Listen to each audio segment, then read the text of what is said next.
Davom etamiz. Telekanalimiz tomonidan tashkil etilgan omadli tomoshabin mega aksiyasining yana bir baxtli ishtirokchisi aniqlandi. Bu safar g'oliblik Qashqadaryo viloyati Qarshi tumanida istiqomat qiluvchi muxlisimizga nasib etdi va u televizor sohibiga aylandi.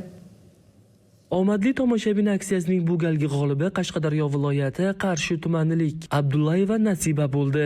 Ijodiy jamoamiz bilan manzildamiz. Telefon qilishganda telefonim xizmat doirasida bo'lgan. Xo'jayinimni ikkinchi raqam bo'lib xo'jayinim kiritgan edim. Xo'jayinimga telefon qilishdi. Shu televizor sohibi bo'ldi, olib kelishdi. Yangi yilga yaxshi sovg'a bo'ldi. Rahmat Mayfaf telekanalida. Mayfaf telekanalini kuzatib boraman. Ko'p shu kinolarni shunaqalarni ko'raychidim. Omon-omon ko'rsatuvni ko'raydim. Ko'proq ertalab o'zi. Ma'lumot o'rnida aksiya 24-noyabrdan boshlangan bo'lib, 26-dekabrga qadar davom etadi. Tanlov doirasida ishtirokchilarni qimmatbaho sovg'alar, jumladan 50 million so'm miqdoridagi yirik pul mukofoti kutmoqda. Mening yurtim telekanalini tomosha qiling, ishtirok eting va omadni qo'ldan boy bermang. G'olib Amirov Jamol Nazarov, Qashqadaryo.